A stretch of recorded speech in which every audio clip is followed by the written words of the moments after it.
Buckingham Palace has confirmed Prince Harry will attend the coronation of King Charles in just over 3 weeks' time. His wife Meghan Markle will not attend though, but instead remain in California with their children.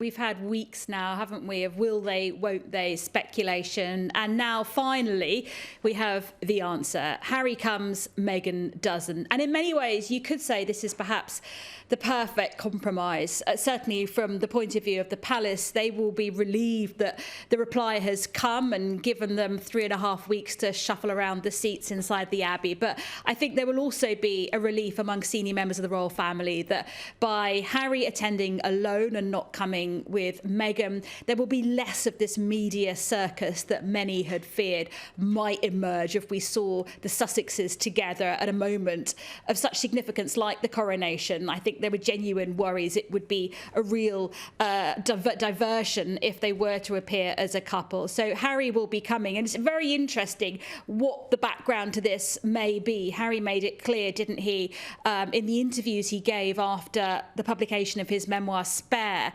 about his desire for some sort of sit-down, some kind of face-to-face discussion with senior members of the family. You can only assume he means his father and his brother, with whom, you know, he's had this spectacular falling out.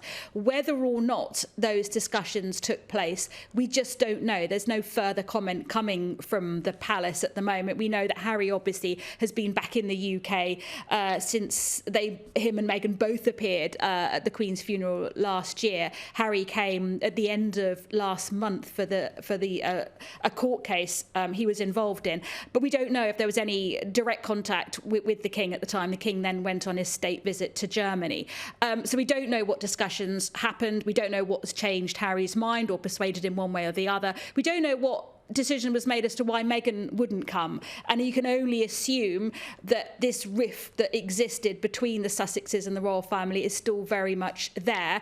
I mean, she has the excuse that it is Archie's 4th birthday and she wanted to stay in the US with her children for that, but of course there will be a lot of question about why it was just Harry who's decided to come. I think if you look at it from one point of view, it would have been considered incredibly churlish had he not decided to come.